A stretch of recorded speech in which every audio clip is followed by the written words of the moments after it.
한번 따라하겠습니다. 세상이 답을 구할 때. 오늘 본문은 문제 만난 한 가장이 예수님을 찾아와 답을 구하는 사건을 기록한 말씀입니다. 한 가정의 가장, 그러니까 아버지가 그렇게 이제 와서 예수님께 자기의 문제를 고백하는 그런 사건이 이야기로 적혀 있습니다. 신앙이 있어서 예수님을 찾아온 것이 아니라 답이 없었기 때문에 믿음이고 뭐고 원래는 관심이 없었어요. 교회도 믿음 생활, 종교, 신 이런 거에 전혀 관심이 없었는데 자기 인생에 진짜 답이 없는 문제가 생기고 이 문제 때문에 집안이 불행하고 이 문제 때문에 죽을 것 같다, 진짜 힘들다 하는 이 답이 없는 상태, 그 상황 때문에 어쩔 수 없어가지고 그 답을 찾아 예수님 앞까지 나온 한 가장의 이야기가 오늘 본문의 이야기입니다. 오늘 이 본문의 핵심 스토리를 말하자면 여러 말할 것도 없이 결국 답을 찾아온 이 가장이 예수님을 만나 그토록 간절히 원했던 인생의 해답을 찾고 응답을 받았다, 그래서 역전했다, 회복되었다라는 그런 대목의 이야기입니다. 그런데 오늘 이 사건을 다루고 있는 마가복음 이 9장의 이야기의 전개 14절부터 시작되어지는 오늘 이 이야기의 그 전개는 단순히 이 가장이 예수님을 만나는 것만을 두고 기록해 놓지 않았다는 점을 유의해야 됩니다. 마가복음 이 9장 14절부터 기록되어져 있는 이 내용, 이 사건의 출발은 실패한 예수님의 제자들의 모습을 적나라하게 보여주는 것으로부터 시작을 하고 있는데 여기에 오늘 성경이 말하고자 하는 중요한 교훈이 들어 있습니다. 이 사건의 마무리에 해당되는 말씀을 읽어보시면 오늘 이 사건 전체가 단순히 어떤 문제 만난 가정이 예수 만나 회복되었다, 여기에만 이 사건의 초점이 맞춰져 있지 않습니다. 그래서 이 사건이 핵심이지만 이 사건 앞뒤로 뭔가 제자들을 등장시켜서 제자들의 어떤 이야기도 같이 거기에 집어넣어서 뭔가 이 본문 전체는 이 사건 자체 말고 이 불신자 가정이 회복되는 이야기 말고 예수님을 따르고 있는 당시 제자들한테도 그리고 예수를 믿고 있는 이 시대의 교회와 성도들한테도 무언가를 시사하는 말씀을 함께 내포하고 있다는 사실을 알아야 됩니다. 저는 특별히 오늘 이 본문을 읽으면서 우리가 너무 잘 아는 간질병 걸린 아이가 아버지 믿음 때문에 회복되어진 이야기, 불신과 상처로 예수께 왔다가 회복되어져서 돌아간 그런 수지 맞은 부자의 이야기, 이걸 하고 싶은 것이 아니라 그 양쪽에 붙어있는 이 문제를 놓고 이 문제를 바라보고 있었던 당시 제자들의 상황을 이 말씀이 기록한 것 자체를 놓고 묵상해 보려고 하는 것입니다. 이 말씀의 내용이 아까도 말했지만 간질병 걸린 아이의 아버지의 이야기로부터 이 사건이 시작되지 않고 있고 오늘 말씀 보시면 14절에 보세요. 이야기는 이렇게 시작되고 있습니다. 이에 그들이 제자들에게 와서 보니 큰 무리가 그들을 둘러싸고 서기관들이 그들과 더불어 변론하고 있더라, 이런 모습의 이야기로 시작되고 있습니다. 그러니까 뭔가 제자들이 서기관들과 변론하고 있어요. 변론을 막 하고 있는데 이게 무슨 왜 이렇게 변론을 하고 있는가, 이게 무슨 상황인가 하고 이 상황을 설명하는 거예요. 온 무리가 곧 예수를 보고 놀라며, 그러니까 예수님이 뒤늦게 그 변론하는 자리에 온 겁니다. 그래서 예수님께서 지금 변론을 하고 있는 서기관들과 말싸움을 하고 있는 그 제자들에게 예수님이 뒤늦게 오셔서 너희들 왜 이 서기관들하고 싸우고 있노 하고 상황을 물어보니 그제서야 이 내용이 이제 이렇게 들려오는 그런 상황입니다. 그러니까 예수님께서 이 말씀을 이제 이 사건을 다루실 때 문제 만난 이 부자만 다루는 것이 아니라 뭔가 당신의 제자들도 아울러 같이 다루고 있다는 것을 우리가 금방 알 수 있어요. 이것을 보다 더 쉽게 잘 설명해 주는 장면은 결국은 이 아이의 아버지와 아이가 예수님의 은혜를 통해서 문제를 해결받아요. 그래서 사건이 해결되어져요. 그런데 이 사건은 거기서 끝나는 게 아니라 어디까지 이어지고 있냐면은 마지막에 28절과 29절 말씀에 이렇게 더 이어지고 있는 이야기가 있어요. 여기에 이 이야기 전체에 또 다른 포인트가 있습니다. 시작. 집에 들어가심에 제자들이 조용히 묻자오되 우리는 어찌하여 능히 그 귀신을 쫓아내지 못하고 간질병 걸린 아이를 고치지 못하고 이 아버지한테 답을 못 줬습니까? 우리는 왜 해결하지 못했습니까? 이걸 질문하죠.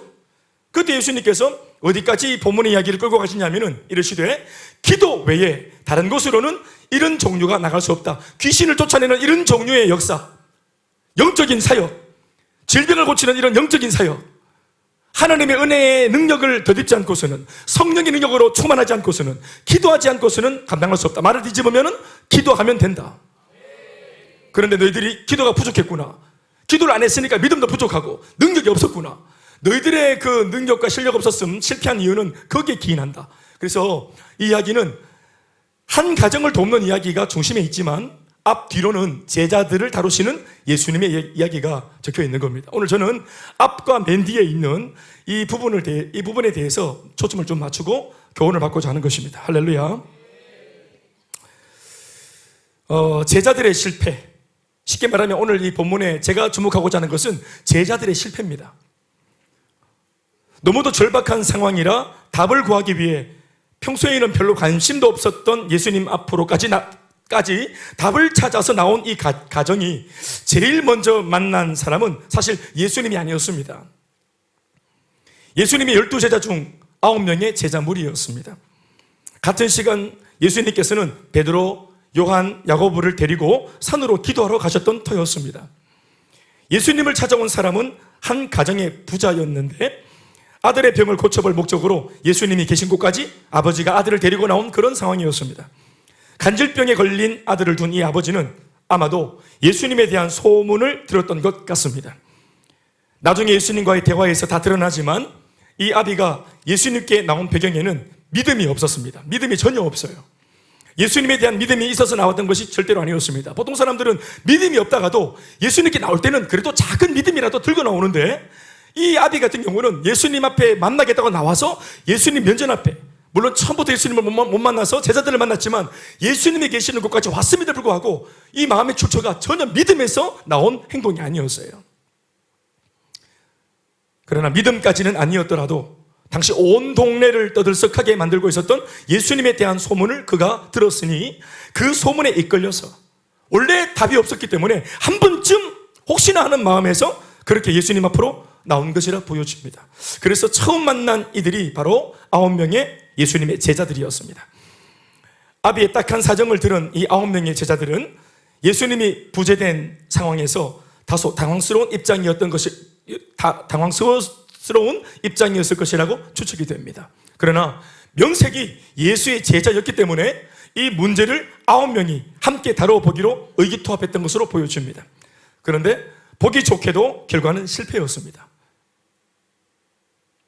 17절에서 18절 말씀을 읽어보시면 아이의 아비가 뒤늦게 오신 예수님께 이 상황, 앞에 있었던 상황을 이렇게 설명하는 부분을 읽어보면 우리가 이전 상황을 알 수 있습니다. 읽어보시겠습니다. 무리 중에 하나가 대답하되 선생님, 말 못하게 귀신 들린 내 아들을 선생님께 데려왔나이다. 귀신이 어디 있어든지 그를 잡으면 거꾸러져 거품을 흘리며 이를 갈며 그리고 파리해지는지라 내가 선생님의 제자들에게 내쫓아달라 하였으나 그들이 능히하지 못하더이다. 다시 아멘 합시다. 불편한 진실이지만 아멘으로 받아야 되겠죠. 자, 예수님께 데려왔는데 처음에는 예수가 없었기 때문에 산기도 안 가고 남아있던 9명한테 이 상황을 말했고 9명의 예수 제자가 이제까지 보고 들은 것이 있기 때문에 예수님 제법 흉내를 내면서 제자들이 도와주려고 이렇게 시도했습니다. 물어봅시다. 이 시도는 잘한 것입니까? 못한 것입니까? 이 시도 잘한 겁니다. 아멘, 아멘. 참 잘한 거예요. 그런데 도와주려고 도와주려고 딱 마음을 먹고 9명이 이 아들한테 딱 달렸으니까 딱 둘러서서 딱 기도를 시작하니까 이 아들한테서 자주 보였던 그 어떤 현상이 조금 전까지는 없었는데 제자들이 도와주려고 기도를 시작하니까 영적으로 뭔가를 딱 도전하니까 그러니까 이 영적으로 이 귀신 들린 아이니까 그 속에 귀신이 발작을 일으킵니다. 멀쩡했는데 제자들이 안수를 했는지 몸에 터치를 했는지 뭘 했는지 모르겠지만 아마 기도를 하고 또 도와달라고 막 했을 것 같아요. 그래서 자기가 할 수 있는 모든 것들을 총동을 해서 나름대로 영적인 어떤 제스처를 취하면서 도와달라고 막 이렇게 영적으로 기도하면서 접근을 했는데 마귀도 만만치 않아서 아이 속에서 귀신이 역사를 일으킵니다. 기도가 시작됨과 동시에 귀신이 거품을 흘리게 하고 이를 갈게 하고 갑자기 아이를 넘어뜨리고 발광을 하게 만들고 여러분 나중에 예수님께서 이 아이를 다시 부를 때 보면은 예수님 앞에 왔을 때도 이 아이가 그렇게 발작을 합니다. 그런데 예수님 앞에서 발작을 했을 때 제자들 앞에서도 발작을 똑같이 했는데 예수님은 그 속임수에 당하지 않죠. 아멘, 아멘. 그런데 중요한 것은 이런 똑같은 반응을 보이고 발작을 했을 때 마귀가 막 같이 저항을 했을 때 제자들은 이 영적인 고비를 넘어서지 못했습니다. 기도를 하기 전보다 더 당황스러웠어요. 기도를 하고 난 뒤에 행복 모임을 하기 전보다 행복 모임을 하면서 더 당황스러웠어요. 왜냐하면 베스트의 반응이 이때까지 자기가 인턴으로 있으면서 봤던 반응하고 달랐고, 그리고 학교에 보고된 적이 없는 반응들, 이때까지 앞에 있는 선배들이 했던 간증에서 들었던 것과 다른 반응들, 눈물을 흘렸다는 둥, 뭐 갑자기 막 동공이 멈췄다는 둥, 뭐 감동을 받는다는 둥, 몸을 타시나 못 들듯이 떨었다는 둥, 너무 감동해서 뭐 헌금을 했다는 둥, 이건 좀 지어낸 얘기고, 하여튼 이때까지 선배들로부터 들었던 그런 얘기를 들었는데, 그걸 기대하고 사역을 했는데, 사역을 해보니까 더 황당한 일이 일어난 겁니다. 그러니까 실제로 이런 일들은 자주 일어납니다.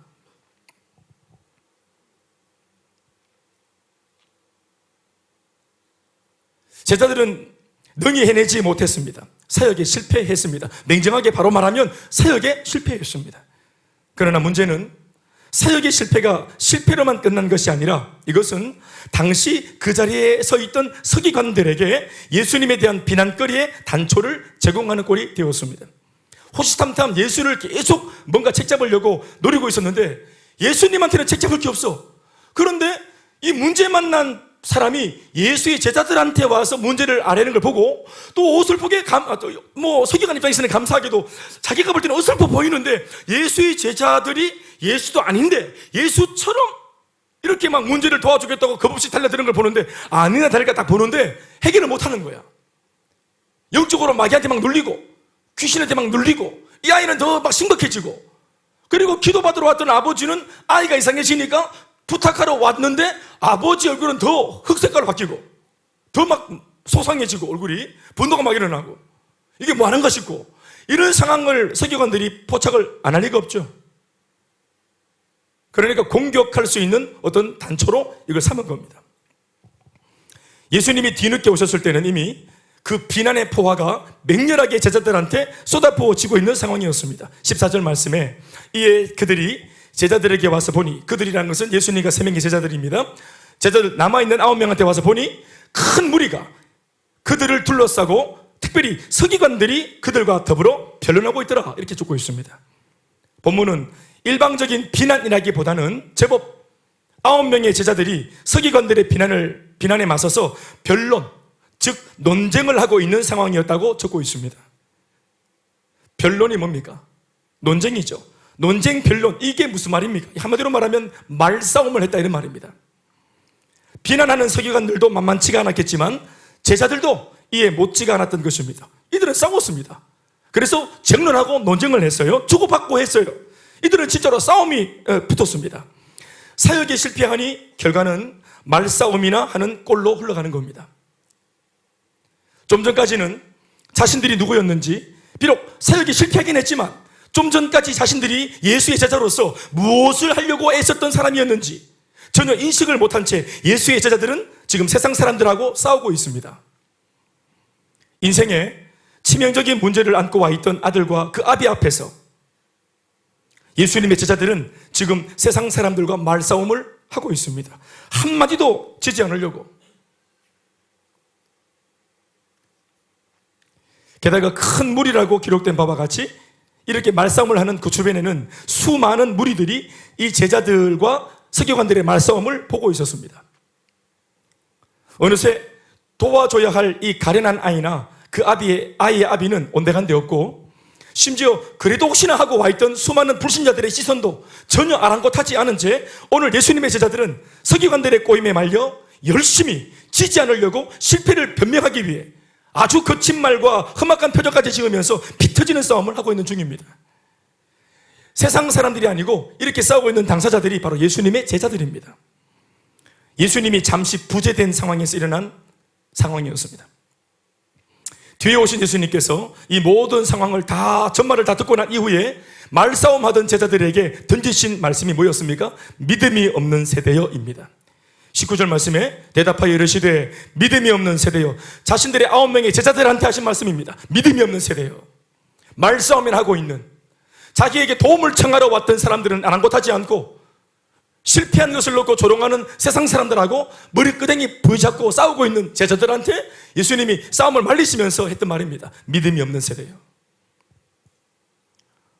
어감이나 어투로 볼 때 예수님께서 일시적으로 감정이 올라오셨다는 것을 직감적으로 느낄 수 있는 대목입니다.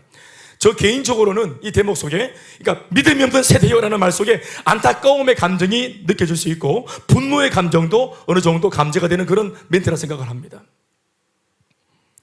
찰나적인 순간, 그 짧은 예수님의 부재 중에 일어난 너무도 어처구니가 없는 일이었습니다.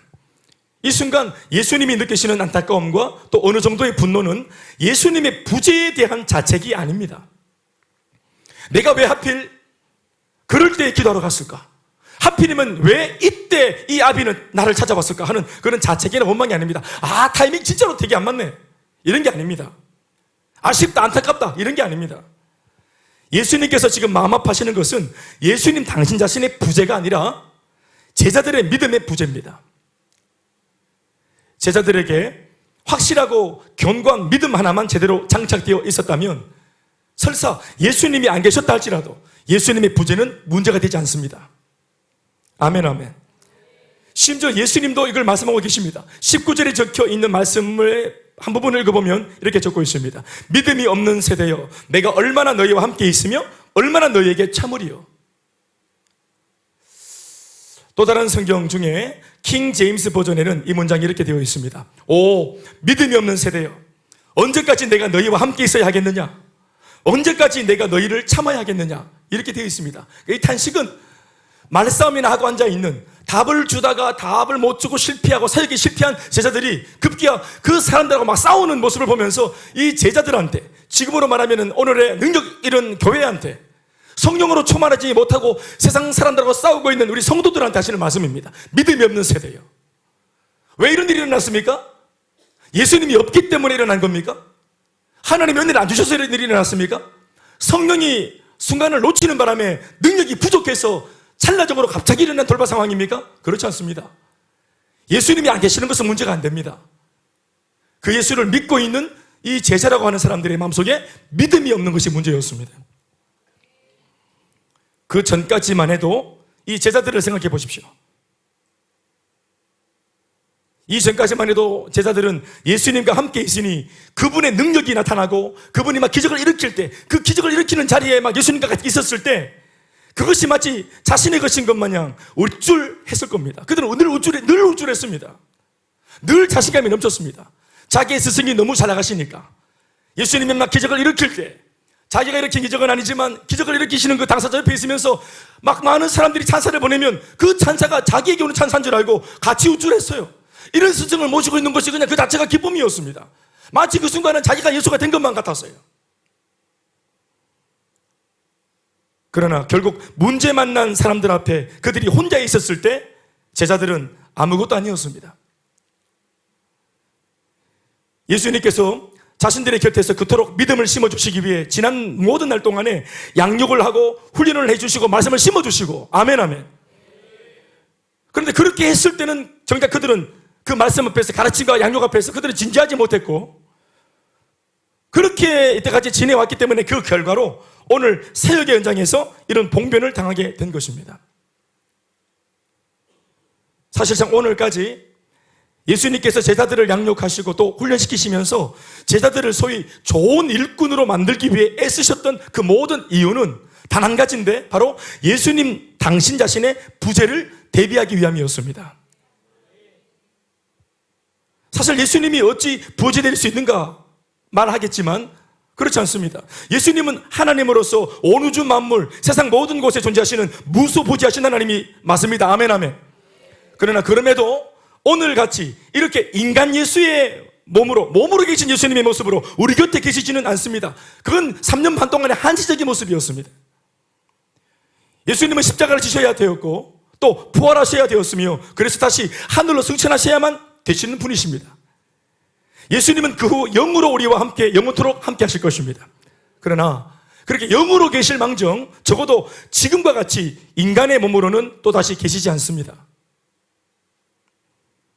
지금은 몸으로 계시기 때문에 믿음이 없어도 예수님이 눈에 보이고 우리한테 신앙이 없어도 예수님의 음성이 귀에 들립니다.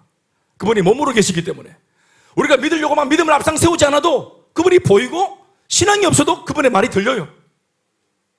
그러나 앞으로 그 예수님이 영으로 계시게 되면 믿음이 없으면 볼 수가 없고 신앙이 없이는 그분의 음성을 들을 수가 없는 상황이 오게 됩니다. 그러니 제자들은 지금 예수님께서 자신들 곁에 계시면서 이렇게 몸소 보여주고 들려주시는 이런 좋은 상황 속에서 이런 기회가 주어졌을 때 열심히 부지런히 은혜를 받아야 되었고 변화되고 신앙과 믿음이 자라야만 했던 것입니다. 왜 그렇습니까? 이내 곧 예수님의 부재 상황이 올 것이기 때문에 그렇습니다. 예수님은 반드시 떠나십니다. 예수님은 그것 때문에 바쁘셨어요. 당신의 떠날 기약이 가까웠기 때문에. 그리고 그 기약, 그 시한부 안에서 이 제자들을 또 다른 작은 예수를 만드셔야만 되었던 것입니다. 그리고 예수님의 그 부재의 상황은 결코 다른 게 아니라 훈련된 제자들에게는, 훈련을 통해서 제대로 된 믿음을 갖춘 제자들한테는 예수님의 부재 상황은 전혀 두려움의 상황이 아닙니다. 오히려 자신들의 믿음을 시험할 수 있는, 또 검증할 수 있는 좋은 기회가 될 수 있는 것입니다. 아멘, 아멘. 요한복음 14장 12절 말씀에 예수님께서 당신의 제자들한테 하신 말씀, 스승으로서의 포부를 들어보십시오. 시작.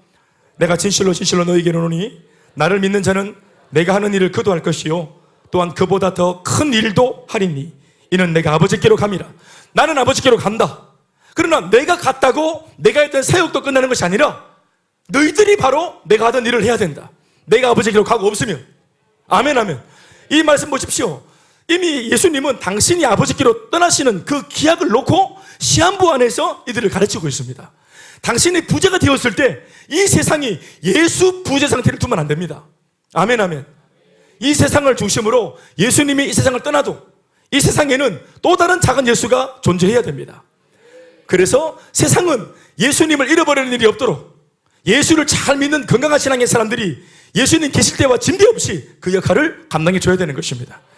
그렇게 해야 세상이 예수를 한 번도 놓친 적이 없도록, 그 부재가 안 되도록 이걸 감당하는 사람들이 바로 오늘 이 제자들입니다.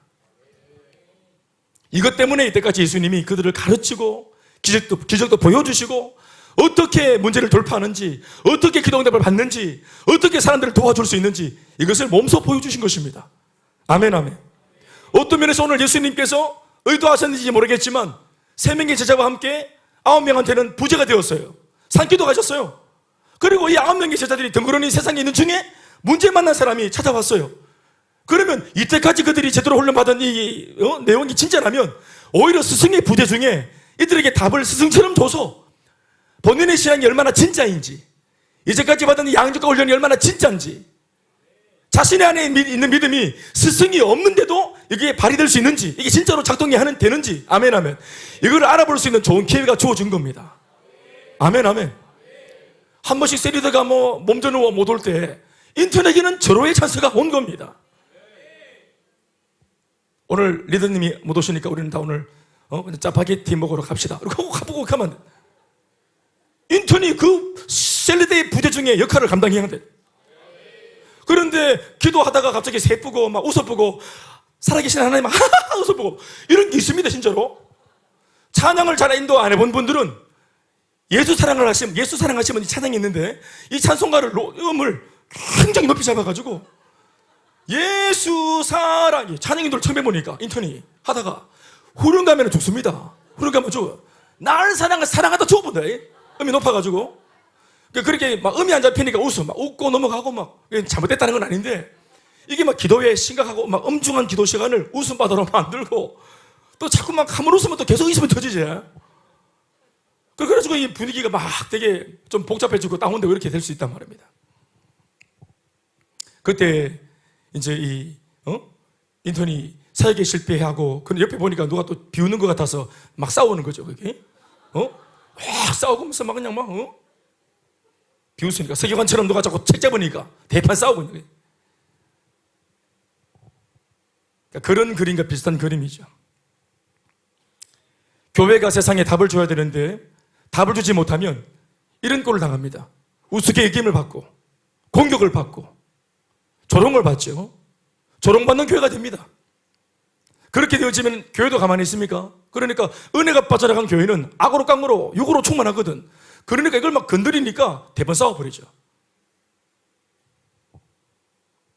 다시 한번 말씀드리지만 예수님께서 이때까지 그들을 양육하고 훈련했던 이유는 다른 것이 아니라 바로 예수님 당신 자신의 부재를 대비하기 위함이었습니다.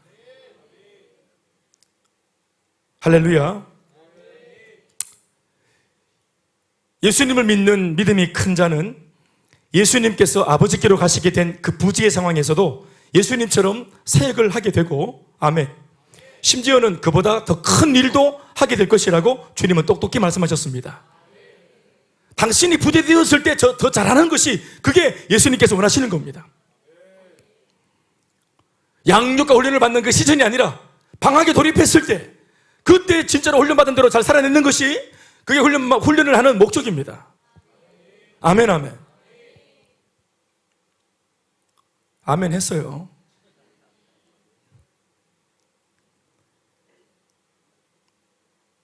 예수님의 부재 상황에도 예수님의 부재가 안 느껴질 수 있도록 예수님으로부터 훈련받은 제자들이 확실한 믿음 하나를 앞세우고 나가기만 한다면 그 믿음으로 인하여 마치 예수님께서 행하시는 일들과 동일한 역사는 성도들의 행해도 얼마든지 일어날 수 있습니다.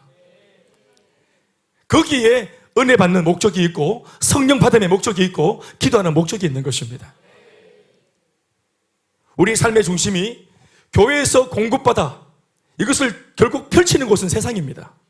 결국은 목사도 없고 셀리더도 옆에 없고 같이 격려하고 응원해주고 같은 말로 같이 동참해주는 그런 지체가 없는, 나만 덩그러니 있는 직장에서, 나만 덩그러니 있는 학교에서, 나만 덩그러니 있는 그 세상살이에서 우리가 은혜 받은 대로 살아내는 것이 그게 관건인 거예요. 아멘이십니까? 그러니까 세상을 압도하는 믿음이 되려면 교회 안에서는 말입니다, 은혜를 넘치도록 받아야 되는 겁니다. 월화수목 살면서 철철철 흘릴 거기 때문에 흘릴 것까지 우리가 계산해서 은혜 받고 나갈 때는 넘치도록 받아야 되는 거예요. 넘치도록. 아멘, 아멘. 나 사람 딱 좋다 이게 아니고 흘러 넘치도록, 충만하도록 받아야 되는 겁니다.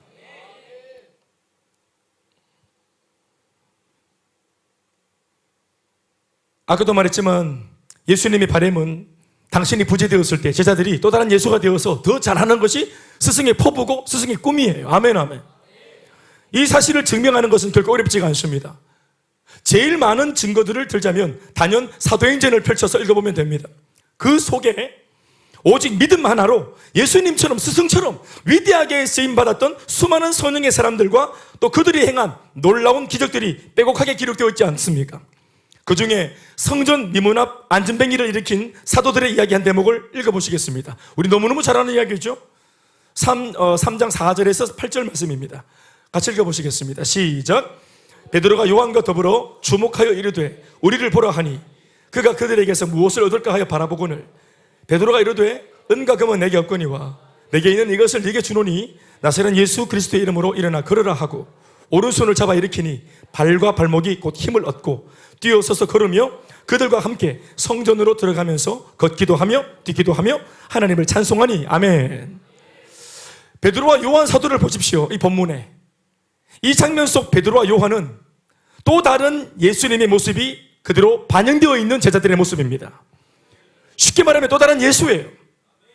병든 자에게 기도해서 이 병을 고쳐버리잖아요. 사도행전에 나오는 3장의 기록인데 바로 이전에 마태, 마가, 누가, 요한복음, 복음서에서 우리가 쉽게 볼 수 있는 예수님께서 일으키셨던 역사들입니다. 아멘, 아멘. 그러니까 예수님만 할 수 있었던 놀라운 이 병고침의 역사가 사도행전으로 들어갔을 때 그분의 제자였던 베드로와 요한이 또 다른 예수가 되어서 예수님만 일으킬 수 있는 결과물들을 막 드러냅니다. 아멘, 아멘. 그들은 작은 예수가 되어 마치 예수님께서 친히 행하셨던 이전의 사역을 그대로 재현해내고 있습니다. 이것이 바로 예수님께서 스승으로서 제자들을 훈련시켜 이 땅에 파송하고자 하시는 이유였습니다. 복음서에는 예수님이 한 번뿐이지만 사도행전만 들여다봐도 수많은 작은 예수들이 세상 전체를 돕고 살리고 있는 그림을 우리가 쉽게 볼 수 있습니다. 아멘, 아멘. 사도행전에는 예수님이 없습니까? 사도행전에는 사도들이 행한 행적입니까? 사도행전은 누가 한 행전입니까? 성령이 하시는 행전입니다. 성령이 누구십니까? 바로 예수의 영이십니다. 예수님이 당신의 제자들을 옷 입고 일하시는 모습이죠. 그러니까 복음서에서 나오는 단 한 분의 예수님, 사도행전을 보면은 수많은 예수님의 모습을 재현하는 굉장히 많은 예수들이 나타나죠. 그러나 지금 세기를 건너뛰어서 21세기 수많은 예수 믿는 사람들이 즐비한 지금은 얼마나 많은 예수가 세상을 복음서에 나오는 그 단 한 분의 예수가 했던 그 행적을 이 많은 예수들이 해야 되겠습니까? 아멘, 아멘. 예수를 전하면서 우리가 복음을 전할 때 이 한 사람이 답을 얻기 위해 겨우 간신히 턱걸이 하듯 복음 하나를 부여잡고 교회 안으로 들어오지만 오늘 예수님의 포부를 보시면 이렇게 당장 예수 믿어서 갓 예수 믿은 초신자를 통해 예수님은 뭘 꿈꿉니까? 또 다른 예수를 꿈꾸는 겁니다. 아멘, 아멘. 복음서에 단 한 분의 예수님이 아니라 지금은 예수의 영을 받은 모든 성도들이 또 다른 예수의 제자가 되고 또 예수가 되어서 자기만의 복음서를 써내려갈 수 있도록. 아멘, 아멘. 그러니까 예수님의 꿈은 참 너무너무 굉장하죠. 굉장한 일입니다. 그리고 실제로 오늘 우리가 복음서도 아니고 사도행전도 아니고 지금은 21세기 그냥 이렇게 우리가 성경 속에서 나와서 이렇게 그냥 평범하게 살고 있는 우리 성도들의 삶도 보시면 알겠지만 이 성도들이 예수님의 포부가 이와 같다는 것을 알고 내가 또 다른 예수가 되어야 되는 거구나. 그냥 예수 믿고 그냥 묵상하고 산책하는 것이 아니라 이렇게 답을 구하는 사람들한테 답을 주는 예수, 또 다른 작은 예수. 아멘, 아멘. 성품과 말투 이런 것만 뭐 거룩하게 할렐루야 잘 되고 있습니다. 목소리만 깔면 뭐 다 겸손한 겁니까? 목소리만 깔면 뭐 다 점잖한 겁니까? 목소리 깔고 점잖으면서도 사기치는 사람 많습니다. 중요한 것은 이제 보십시오. 저희 같은 교회를 보십시오. 작은 예수가 되어서 해답을 주는, 쉽게 말하면 문제 만난 사람한테 답을 줄 수 있는, 간질병 걸리는 아이의 아버지의 그 부자 사이에 이 가정의 문제를 회복시킬 수 있는 그런 예수 닮은 성도들을 원하고 그런 예수 닮은 교회를 오늘 하나님께서 원하시는 겁니다. 실제로 우리가 하는 행복모임 사역들을 보십시오. 보고되어지는 내용들을 보십시오. 예수님이 직접 와서 하는 일이 아닌데도 우리 같은 부족한 사람이, 예수님과는 너무 거리가 먼 우리 같은 사람이 복음을 전하는 일, 그 현장에서도 예수님이 뭔가 일을 하시는 복음서의 역사와 같이 사람들이 마음을 열고 복음을 듣고 그들이 마음의 문이 열리고 예수님을 영접을 하고 눈으로 본 적 없는 예수님, 평생 자기 쫓대로 살아왔던 이 어떤 삶의 어떤 그런 중심을 내어버리고 본 적도 없고 들은 적도 없는 예수를 부지불식간 잠시 들은 예수, 이 복음을 듣고는 마음을 열어서 일생의 주인으로 영접하지 않습니까? 아멘, 아멘. 그 일을 행하는 그가 바로 이 시대의 작은 예수입니다. 그런데 오늘 마가복음 9장의 상황은 사도행전의 모습과 거리가 멀죠. 사도행전에서 그렇게 잘할 제자들이 마가복음 9장 오늘 본문에서는 보십시오. 이런 정도의 모습밖에 안 되죠. 예수의 제자들이 이 땅에 존재해야 하는 이유, 곧 그것은 이 땅에 교회가 존재하는 목적과 틀림없이 맞닿아 있습니다. 아멘, 아멘. 믿음이 없는 세대여, 내가 얼마나 너희들을 기다리며 얼마나 참으리요. 믿음이 없는 세대들이요. 실패한 9명의 제자들한테 던진 메시지가 아니라 지금도 세상과 싸우고 있고 오히려 세상 앞에 우리를 좀 잘 봐달라고 이렇게 막 어떻게 보면 좀 흥정하려고 하고 태업하려고 하는 이 시대의 믿음 없는 교회를 향하여 오늘 주님께서 내뱉는 말씀입니다. 믿음 없는 성도, 믿음 없는 교회, 믿음 없는 목회자한테 오늘 던지시는 말씀과 같은 겁니다. 그 옛날 간질병 걸리고 귀신 들려 문제를 안고 찾아온 이 부자와 같이 지금 우리의 시대에는 그때보다 더 중하고 더 많은 문제로 아파하는 이들이 우리 곁에 버젓이 놓여 있습니다. 그리고 오늘 우리의 시대의 교회 역시도 그 옛날 마가복음 9장의 제자들처럼 세상 앞에서 답을 주지 못한 채 그 9명의 제자들처럼 우물쭈물하고 있습니다. 심지어 오늘의 교회 상황이 더욱 비참한 이유는 뭐냐 하면 불신자들의 눈에, 간질병 걸린 아이의 아버지의 눈에는 그래도 소문 때문이라도 예수 앞에까지 나오긴 했는데 이 시대의 아픔은 뭐냐 하면은 불신자들의 눈에 교회가 자신들의 문제를 해결해 줄 능력 있는 교회로 보이지 않는다는 문제점입니다. 우리가 답을 주고 말고 뭐 사역을 잘하고 못하고는 두 번째 문제고, 교회가 답을 줄 수 있는 그런 곳이라고 세상 사람들이 여기지 않습니다.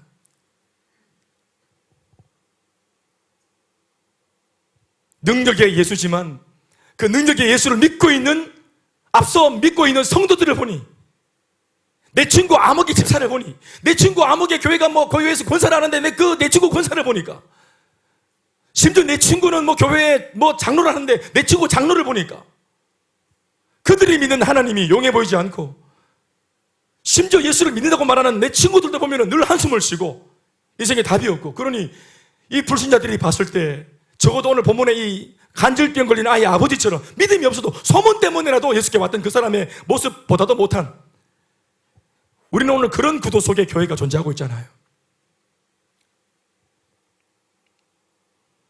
여러분, 그래서 이것을 오늘 건드리기 위해서 간질병 걸린 아이의 아버지와 이 가정의 상황만 문제 만난 사람이 예수께 와서 답을 얻어서 돌아갔다더라, 이렇게 이 말씀이 적혀 있는 것이 아니라, 이걸 도움을 구하고 온 그 문제 만난 아이의 아버지 앞에서 이걸 도우려다가 실패한 제자들의 이야기, 실패하고 끝난 게 아니라 오히려 실패를 지적하니까 세상과 싸우고 논쟁하고 말싸움하는 이런 제자들의 모습을 아주 적나라하게 이 본문은 부끄러운 이야기지만 적고 있죠. 그리고 마지막 말미에도 이 사건이 종료되었음에도 불구하고 집으로 돌아왔을 때 제자들이 왜 우리는 실패했는지 예수께 묻고, 예수님은 너희들이 실패한 이유가 뭔지, 그리고 돌이켜 다시 도전하고 성공할 수 있는 비결을 말씀해 주잖아요.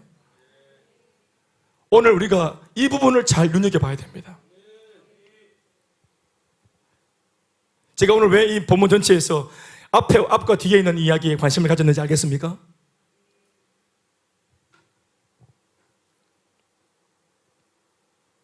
오늘의 교회는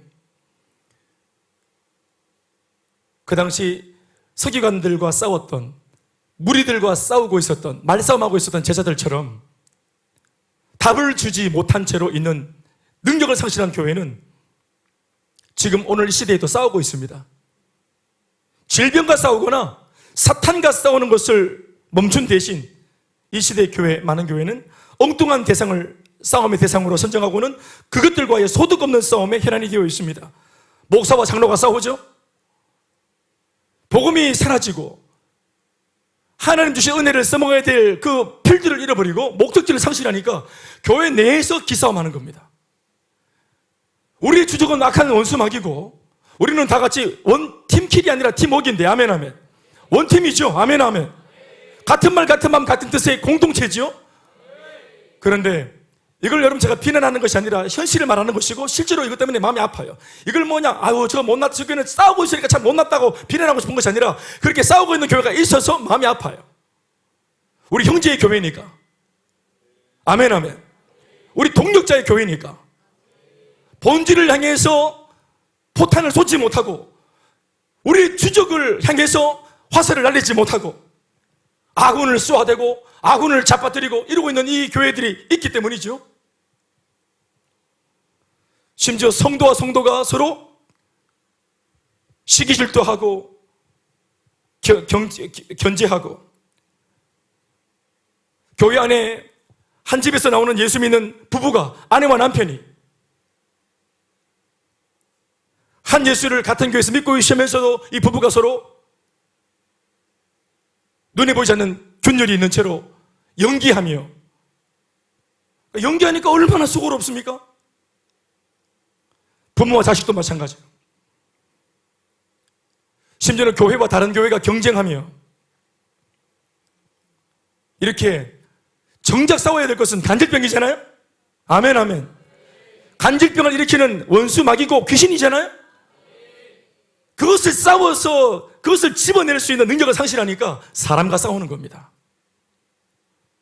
마귀와 싸워야 되는데, 귀신과 싸워야 되는데, 질병과 싸워야 되는데 사람과 싸우는 겁니다.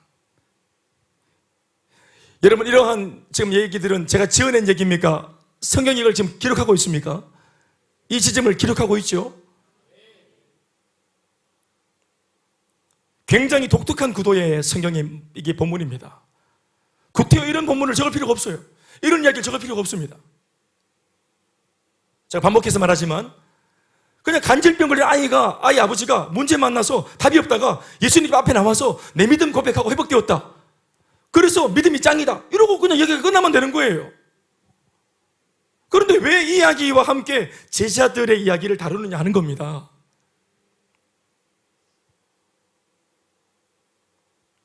사랑하는 여러분, 세상은 문제투성이지만 교회는 응답투성이어야 되고 복음투성이어야 됩니다. 간증투성이어야 되는 거예요. 교회는 세상이 아무리 안 된다, 못한다, 할 수 없다라고 그렇게 부정적으로 메시지를 외쳐 읊어대도 교회 안에 들어오는, 교회 안에서 외치는 메시지는 할 수 있다, 될 수 있다, 회복할 수 있다, 살아날 수 있다. 이 메시지가 우리 안에 보편적인 메시지여야 되는 거예요. 아멘, 아멘. 사람들이 교회에 왜 옵니까? 사람들이 교회에 와서 설교를 왜 듣습니까? 할 수 있다는 얘기를 한번 듣고 싶은 겁니다. 일주일 내내 세상에서 안 된다는 말만 듣고 왔어요. 너는 안 된대요. 그런 스텝으로 이미 허벗대요. 걸렀대. 이번 생은 틀렸대요. 모두가 안 된다, 못한다, 할 수 없다. 나도 알아요. 그런데 나도 알고 속상한 거를 굳이 그걸 언급을 할 필요 없지만 언급을 합니다. 그러니까 더 눌리죠? 그런데 유일하게 교회에 왔는데 부모도 들려주지 않았던 말들, 학교의 선생들도 하지 않았던 말들, 예수 안에 살 수 있다, 이전 것을 지나갈 수 있다, 회복될 수 있다, 새로운 피조물이 될 수 있다, 사망을 엄청난 골짜기에서 벗어날 수 있다, 주님의 지팡이와 막대기가 나를 안해할 수 있다, 거기까지 그분이 내려오신다. 이런 소망지향적인 말들, 근거 있는 소망지향적인 말들, 진짜 할 수 있겠다 하는 믿음을 갖게 만들어주는 이런 메시지들, 그거 들으려고 오는 겁니다, 교회에. 아멘, 아멘. 그러니까 교회 안에는, 셀 안에는 그런 소리가 가득해야 됩니다. 예, 셀의 분위기는 먹는 게 먹거리가 많아서 만드는 게 아니에요. 셀의 분위기는 이런 긍정의 메시지가 대세를 만들어 놓을 때 그 말씀 하나 들으려고 오는 겁니다.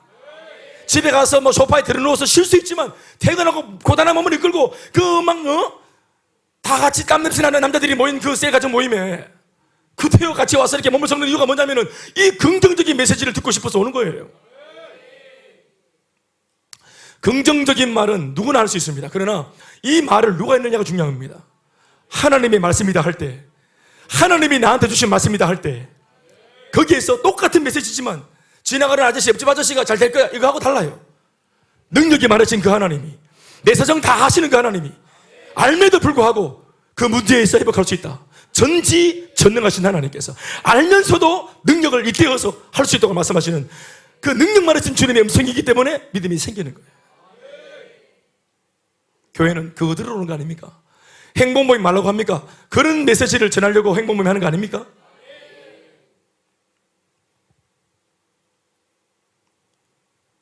교회는 하나님께서 주시는 그 응답의 복음을 들고 나가서 세상을 진단하고 세상의 해답을 제시해야 합니다.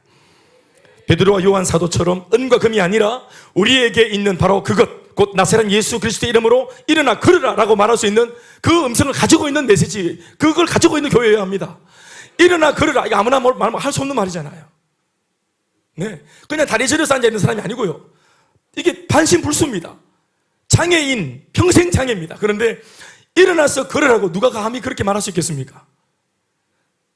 그런데 우리가 그런 말을 제법 많이 하고 살았죠. 부부의 불화를 막 만났죠. 고질병이고 이거 아무도 풀 수 없는 문제인데 우리가 간도 크게 행복몸 열매서 우리가 뭐라고 말합니까? 회복할 수 있다고. 이거 한번 기도 한번 해보자고. 돌파해보자고. 우리 이렇게 막 겁없이 막 말을 막 던지잖아요. 이 말이 뭡니까? 그 사도행전 3장에서 안전뱅이를 향해서 외쳤던 베드로와 요한의 고백과 다를 바가 없는 것이에요. 할 수 있다고 말하는 것. 아멘, 아멘. 일어나 걸어라. 아멘, 아멘. 옛날 우리 어른 목사님이 이 말씀을 초등학교 5학년 때, 소학교 5학년 때 고지고대로 듣고, 목사님 그 금요 예배 때 당신 어릴 때 얘기를 해주시더라고요. 내가 소학교 5학년 때 시장을 가는데 시장 거기에 눈봉사가 앉아서 구걸을 하고 앉아있는 거예요. 에? 이렇게 말씀하세요. 앉아있는 거예요. 내가 그런데 마가복음 9장을 읽었는기라, 믿음을 했으면 된다 하는 기라, 내가 믿었잖아요. 그래서 내가 그 아저씨한테 가서 이렇게 말을 했어요. 아저씨요, 일주일 뒤에 내가 눈을 뜨게 해줄 테이끼네. 일주일 동안 하나님 눈 뜨게 해달라고 기도하고 있었어. 내가 일주일 동안 기도 많이 하고 와서 내 다음 주에 눈을 뜨게 해드릴게. 그리고 일주일 지나서 목사님 새벽마다 기도하고 일주일 때 오셔서 새벽에 눈을 딱 잡고 나사렛 예수를 명하노니 눈은 떠질지어다 하고 딱 기도한 거예요. 소학 5학년짜리가. 그 아저씨가 눈을 딱 떴어요. 할렐루야. 눈을 딱 떠났기 때문에 아저씨가 눈을 딱 뜨는 기라. 그런데 눈동자가 없어. 이게 목사님 말입니다. 허예. 그러나 눈은 떴어요. 그런데 잘 안 비는 것 같아. 그래가 토끼 써요. 이게 이제 그분의 이제 옛날 그 얘기입니다. 그러니까 말씀 그대로 믿고 이걸 막 시험해 보는 겁니다. 어릴 때부터. 아멘, 아멘. 제가 금요예배 가서 할아버지 목사님의 이 얘기를 들을 때 우리는 막 박장대 서고 있었지만 난 그게 되게 진실되어 보였어요. 근데 이분이 이렇게 순수하게 평생을 그렇게 믿는 겁니다. 아멘, 아멘. 그러니까 이게 기적이 뭡니까? 눈을 떠야만 기적입니까? 비야만 기적입니까? 평생 눈을 못 본 사람한테 가서 이 어린애가 내가 기도하고 예수 이름을 명할 테니까 다음 주에 눈을 뜰 겁니다. 이 아저씨. 이렇게 어떻게 말을 할 수 있어요? 할렐루야. 대단하지 않습니까? 태곤아, 네 올 여름에 네 장가를 갈 기다. 이렇게 말하기가 이게 지금 총각들하고 처녀들한테 말하기 이게 굉장히 어려운 이야기입니다. 오랫동안 면접을 봤는데 안 됐어. 너 이번에 취업을 할 거야. 이렇게 말하기가 어렵다 이 말입니다. 무슨 말인지 알겠습니까? 이때까지 안 돼봤어요. 이거는 불가능한 거예요. 그런데 예수를 믿는 사람들은 너무 쉽게 말하지. 어떤 면에서는 그것 때문에 욕먹기도 하지만, 그러나 유일하게 이런 말이라도 하는 곳이 이게 교회입니다. 할 수 있다는 메시지가, 이 긍정의 메시지가 가득한 곳이 교회여야 되는 것입니다. 안 될 때 안 될 값이라도 이렇게 하면 될 수 있다고 방안을 제시하는 곳이어야 되죠. 아멘. 그게 어딥니까 그게? 아멘, 아멘. 이렇게 될 수 있다고 말하는 곳은 딱 두 군데밖에 없어요. 교회하고 점집요. 근데 점집은 뭐가 많죠? 사족이 많이 붙죠? 예? 만수 안에 부적을 넣어야 되고, 일가보면 안 되고, 뭐를 만나면 안 되고, 어딜 뭐 접하면 안 되고, 복채를 제대로 내야 되고, 얼마나 단서가 많습니까? 우리는 믿으면 되는 거예요. 믿음이. 그러니까 믿음이 없어서 답을 못 줬기 때문에, 예수님이 없었기 때문에 이렇게 되었다, 실패했다가 아니라, 믿음이 없었기 때문에 안 된 거라 말씀하잖아요, 예수님이. 아멘, 아멘. 지금도 마찬가지입니다. 예수님 안 보여도 괜찮아요. 아멘, 아멘. 예수님이 눈이 안 보여도 괜찮아요. 음성이 안 들려도 괜찮아요. 이 눈에 아무 증거 안 보여도 괜찮아요. 믿음만을 가지고서 걷는다고 하잖아요. 아멘, 아멘. 여러분, 어떤 면에서는 우리에게 그 당시 사도들보다 더 큰 믿음이 우리한테는 요구될 수 있어요. 생길 수 있어요. 왠지 아세요? 우리는 예수님이 안 보이잖아요. 우리는 예수님이 안 들리잖아요. 제자들은 아까도 말했지만 직접 눈으로 보고 손으로 만지고 음성을 들었어요. 애를 안 써도. 우리는 주님 한번 느끼려면은, 예?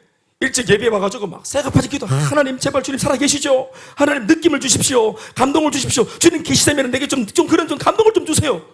우리는 막 온 힘을 다하잖아요. 한번 느끼보려고. 소름 싹, 주님 오셨군요. 이런 느낌. 나를 막 안아주셨습니까? 그거 할렐루야 아멘. 이런 느낌들. 주님이 막 숨결들, 숨결들 막. 주님 계시는군요. 이거를 한번 체험하기 위해서. 이거 한번 체험하면 또 1년 내내 간증합니다. 숨길 한번 느끼면. 얼마나 싫으나 우리는. 근데 그 당시에는 이러지 않아도 눈만 뜨면 옆에 주님이 계시고, 내가 믿음이 하나도 없어도 그분이 막 하는 말씀이 들리고, 심지어 막 졸음을 왔으면 졸아도 계속 말씀을 하시고. 그러니까 그런 환경에서 믿음이 그렇게 발동이 안 된단 말입니다. 여러분, 왜 우리에게는 믿음이 그럴 수 있는 환경이 만들어져 있어요? 안 들리고 안 보이니까 믿어야만 되는 겁니다. 아멘, 아멘.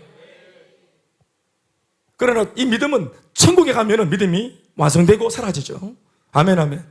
그 나라에 가면은 예수님을 보고 만질 수 있기 때문입니다. 그래서 천국 가면은 소망도 믿음도 필요가 없어요. 그래서 영원토록 사랑만 존재하는 겁니다. 이해되십니까? 그래서 믿음, 소망, 사랑, 그 중에 제1은 사랑이라고 말하는 겁니다. 주님 만나면 믿음이 사라지고, 믿음의 결국이 천국 가는 것이기 때문에 천국까지만 이 믿음은 작동하고, 소망도 천국에 대한 소망이 가기 전까지 소망이 작동하고, 믿음과 소망의 결론으로 들어가는 겁니다. 그럼 들어가면은 믿음과 소망은 사라지고 그분을 영원토록 사랑하는 겁니다. 아멘입니까? 그러니 지금은 눈에 안 보이고 손에 안 잡히기 때문에 믿음을 가져야만 됩니다. 할렐루야. 믿음도 그냥 믿음이 아니라 확실한 믿음이어야 하고, 마귀를 이기고 세속을 이기고 나 자신을 이길 수 있는 건강한 믿음이어야 합니다. 그 믿음 때문에 풀무불에 들어가게 되는 상황이 일어난다 해도, 또 사자굴에 들어가야 하는 어려움을 겪는다고 해도 이 모든 상황을 돌파해내는 믿음이 우리의 믿음이어야 합니다. 말씀 뵙겠습니다. 예수 믿는 사람은 믿음이 있으면 천하를 다스리고 정복할 수도 있지만, 그러나 단 한 가지, 그 믿음이 사라지고 나면 세상에 짓밟히는 수모를 당하기도 합니다. 다시, 믿음이 있으면 세상을 생육하고 번성하고 충만하고 정복하고 다스릴 수도 있지만, 이 믿음이 부재되어지면 세상 사람들한테 밟힙니다. 오늘 능력을 잃은 9명의 제자들이 수모를 당하고 조롱을 당하고 멸시를 당하고 공격을 받죠. 그러고서도 방어를 못합니다. 사역이 실패하고 믿음이 부재되어서 능력이 없어서 사역이 실패하니까 세상에 밟히잖아요. 그러나 예수님을 보십시오. 그 믿음 자체의 어떤 예수님 보십시오. 그 믿음에서 나오는 그 건강한 능력들, 하나님 아버지를 믿는 당신의 믿음. 아멘, 아멘. 믿음의 본을 보여주시기 위해서, 당신이 사실 예수님은 안 믿어도 되지만 우리에게 믿음의 본이 되시기 위해서 늘 아버지를 부르고, 예수님 늘 성령을 구하고 기도해서 성령 받고 사역을 하셨잖아요. 아멘, 아멘. 그렇게 하면서 세상에 답을 주고 세상을 살리잖아요. 그렇죠? 그 믿음이 우리에게도 있으면 예수님 하신 말씀처럼 내가 하는 일을 너희도 할 것이고 심지어 나보다 더 큰 일들도 할 수 있을 거야. 이게 허락되었어요. 아멘, 아멘. 예수님보다 더 큰 일을 하는 것이 허락이 되었고, 이게 스승의 제자를 향한 포부십니다. 당신은 청출어람의 제자를 지금도 꿈꾸시고 기대하고 계십니다. 마태복음 5장 13절 말씀에서 예수님이 하신 경고의 메시지를 귀담아 들을 필요가 있죠. 너희는 세상의 소금이니 소금이 만일 그 맛을 잃으면 무엇으로 짜게 하리요? 후에는 아무 쓸데없어 다만 밖에 버려져 사람에게 밟힐 뿐이라. 버려져서 밟힌다 했습니다. 능력을 상실한, 명목상 이름만 가지고 있는 그리스도인, 이름만 가지고 있는 교회가 되어서는 안 되고, 결국 세상 사람들은 교회의 답을 구할 겁니다. 믿음이 없어도 교회는 그런 곳이라고 어렴풋 알고 있는 당신의 어떤 그런 어떤 상식선에서라도, 교회는 긍정을 말하는 곳, 교회는 거룩한 곳, 교회는 죄를 멀리하는 곳, 답을 줄 수도 있을지도 모르는 곳, 믿음이 없어도 소문을 통해서라도, 어릴 때 어떤 예수 믿었던 친구들의 어떤 그런 가난한 기억 때문에라도 살다 문제를 만나면 여러분 사람들이 교회를 찾기도 한단 말입니다. 그런데 그렇게 온 사람들한테 교회가 마침 9명의 제자들처럼 예수님의 부재 상태를 지금 겪고 허덕이고 있으면서 답을 못 준다면, 그리고 공격을 받고 지적을 받고 그것을 감추기 위해서 싸우고 세상과 논쟁한다면 굉장히 기독교의 본질에서 멀어지는 것일 겁니다. 예수님께서 우리에게 기대하시는 바는 우리가 세상 모든 민족을 제자로 삼아 아버지와 아들과 성령의 이름으로 세례를 베풀고 주님께서 분부하신 모든 것을 가르쳐 지키게 만드는 일입니다. 우리가 세상에서 복음으로 생육하고 번성하고 충만하고 다스리고 정복하는 삶을 살기를 우리 스승 되신 주님이 소원하고 계십니다. 그러나 오늘의 우리는 실상 영역이 부족합니다. 복음을 선포할 힘이 없습니다. 자신의 삶 하나도 경건하게 꾸려갈 능력조차 없어서 술에 넘어지고 담배와 약물에 몸을 맡겨버리고 향락과 유혹에서 헤어넘어지를 못하고 있는 실정입니다. 세상이 준다고 약속한 그 달콤한 거짓된 속임수, 성공과 번영, 그리고 물질을 통한 행복을 손에 잡기 위해서 오늘날 우리들은 그 옛날 간질병 걸린 그 아이보다 더 못한 모습으로 더 심하게 몸살을 앓고 있습니다. 이것을 회복해야 됩니다. 아멘, 아멘. 오늘 저는 2통의 전화를 받았어요. 저는 이제 다음 주에 오후에 이제 어느 한 교회를 방문하고 말씀을 전할 초청을 받았는데, 목사님하고 통화를 잠깐 하고 끊었는데 어떤 영문으로 초대를 했는지, 또 예배 타이틀이 뭔지, 어떤 헌신 예배에, 어떤 주제의 예배에 저를 강사로 부르셨는지를 제가 못 들었어요. 그리고 이제 이 교육자분들의 전화를 기다리고 있는 중에 그 권사님 한 분의 전화를 받았습니다. 권사님께서 목사님 저는 김자 또 아무개 권사입니다. 목사님 제가 누군지 모르시죠? 잘 모르겠습니다. 목사님 제가 우리 담임 목사님께 말씀을 드려서 목사님을 강사로 청빙을 했습니다. 어쩌지 저는 그 목사님을 잘 모르는데 이렇게 부르셔가지고 연유가 궁금했는데 그 배후에 권사님이 계셨군요. 어떤 연유입니까 했더니 목사님 제가 코로나 때 너무너무 마음이 힘들었습니다. 우리 교회 예배가 다 멈추고 있는 실정에서 마음이 너무 극도로 가난해지고 믿음도 흔들리고 뭐 할 말은 아니지만 정말 죽고 싶을 정도로 막 너무 힘들어서 모든 걸 포기하고 싶었을 때 이제 자기 눈에 보인 것이 우리 교회였는데 본인이 이게 청아람에 사신답니다. 또 자기도 자기인데 나중에 정신을 차리고 보니까 이 20살 넘은 어린 딸이 청년 딸이 똑같이 자기처럼 딜레마에 빠져가지고 허덕이고 있는 거예요. 이 딸은 그 뭐 대학교 회장 출신인데도. 그래서 엄마가 이제 이 딸과 같이 이제 저희 교회 금요 예배를 나가보기로 했습니다. 본인 교회는 뭐니까. 그래서 이제 나서 예배를 드렸다는데 제 기억에 요쪽 분단 저 뒤쪽에서 한동안 어떤 어머니와 청년 딸이 예배를 금요 예배 때 오랫동안 예배를 드리셨어요. 제가 이렇게 한번 설교하다가 보면은 눈물을 훔치고 계시고 또 딸도 울고 엄마도 울고 그런 걸 자주 봤습니다. 근데 어느 날부터 이제 안 보이시더라고요. 목사님 제가 어느 날부터 안 보였죠. 그런 것 같아요 했더니 이분이 하신 말씀이 제가 너무 큰 은혜를 받았잖아요 목사님.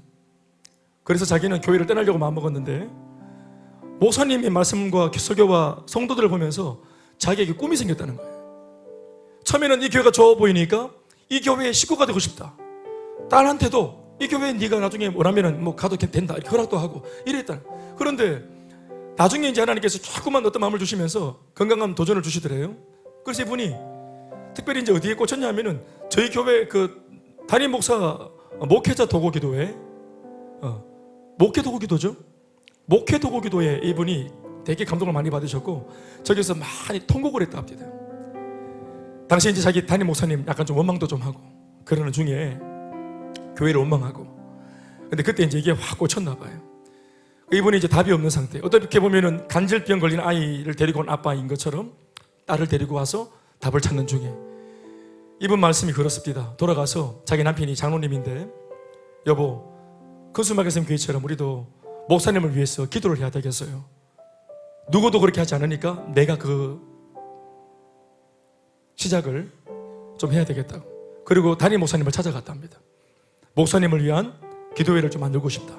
허락을 구하고 그리고 목사님 허락을 받아서 목회도 기도를 열었는데 화요일마다 여는데 장로님 7분이 참석하시고 그리고 성도들이 참석해서 10대분이 그렇게 지금 2달째 모여서 뜨겁게 기도하고 있다 합니다. 목사님을 위해서 기도하니까 교회에 대한 사랑하는 마음이 회복되어지고 자기가 부서를 섬기고 있는데 이 뭐 10명도 안 모이는 부서를 놓고 정말 마음이 너무 허탈했대요. 나는 실패한 사역자다 이러면서 그리고 교육자들이 원망스럽고 나는 평신도인데 우리 고등부 안 봐주고 뭐 하는 거냐고 화가 나고 그랬다는 거예요. 그런데 안 하면 내가 하지 책임 안 지면 내가 책임지지 이런 건강한 마음이 들어서 기도했다는 것입니다. 그래서 지금 그 공동체가 회복이 많이 됐다는 거예요.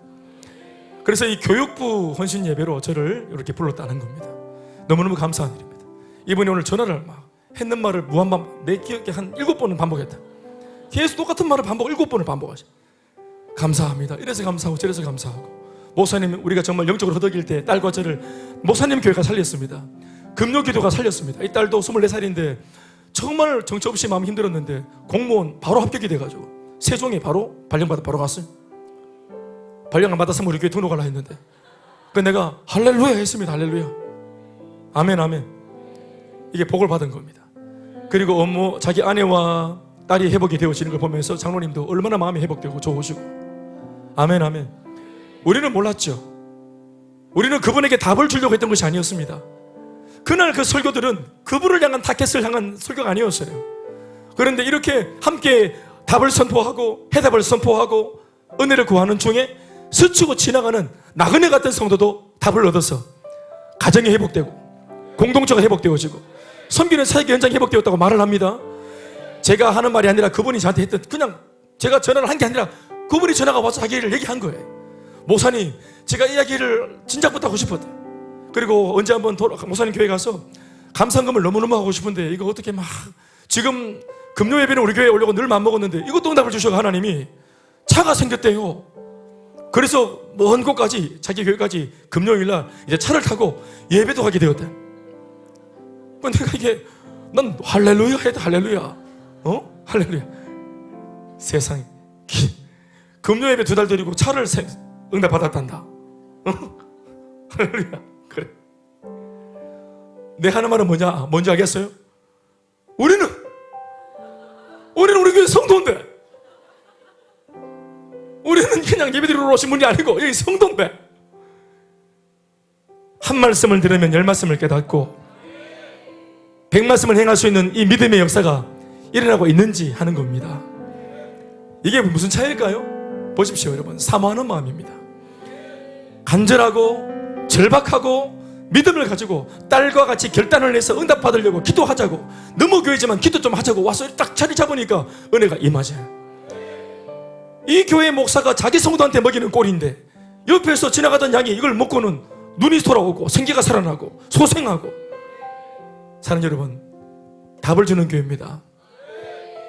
여러분들이 속한 교회가 이렇게 답을 주는 교회입니다. 예수님 안 보입니까? 정말 좋은 교회입니다. 주님 계신지 왔다 갔다 합니까? 아리까리 합니까? 좋은 교회입니다. 그때 믿음을 발동시키십시오. 믿음을 발동시키십시오.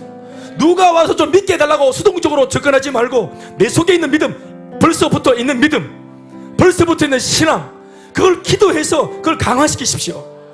그 신앙을 활성화시키십시오. 이 밤에 기도하는 이유가 그겁니다. 침체되어 있고 가라앉아 있는 침전물들, 우리 저 보면은 홍수가 지나가고 나면은 물이 맑아요. 맞습니까? 위는 맑은데 수채 보면은 밑에 그 시체가 아니라 수채 구디 보면은 물이 막 맑아, 하수구인데. 그런데 짝대기 넣어가지고 이렇게 훑치면은 침전물들이 막 올라와서 시커매진다고. 깨끗한 게 아니고 가라앉아 있는 겁니다. 이거를 다 이렇게 휘저어서 다 들추어내야 되는데, 이렇게 기도하는 자리에서 나도 인지 못하는 상처들, 여차하면은 삐질 준비가 되어 있는 내 상한 마음들, 섭섭할 준비가 되어 있는 상처받은 마음들, 상처받으려고 준비를 하고 있는 마음들, 이런 마음들, 핑계거리 찾고 있는 마음들, 원망하고 싶어서 딱 지금 건수를 찾고 있는 마음들, 이런 상한 마음들이 마귀의 틈이 되어지는데 기도해서 이걸 소각시켜야 되는 거예요. 아멘이십니까? 오늘 여러분들에게 이 말씀을 전하면서 보십시오. 여러분, 회복되어지고 답을 얻는 거, 결국은 예수님이 아비한테 주신 교훈이 뭡니까? 믿으면 된다는 거 아니겠어요? 할 수 있거든이 무슨 말이고, 믿으면 되느니라. 그런데 이 말씀의 교훈이 그 아비한테만 적용되어집니까? 똑같죠? 믿음이 없는 그 9명의 제자들한테도 보여주는 겁니다. 문제 만난 당사자가 믿음이 있으면 회복되는 것처럼 답을 못 준 너희들도 믿음이 있으면 답을 줄 수 있다는 거예요. 이 아비는 내 제자도 아니야. 이 아비는 오늘 스치고 지나가다가 나를 단 한 번 만난 사람인데 믿음을 회복해서 오늘 응답을 받고 갔잖아. 너희들은 내 제자잖아. 너무 교회 성도도 은혜 받고 가는데 너희들은 우리 교회 성도잖아. 믿음을 강화시키고 이 믿음을 붙드시기 바랍니다. 오늘 그 역사 일어나기를 주의 이름으로 축원합니다. 박수하시겠습니다.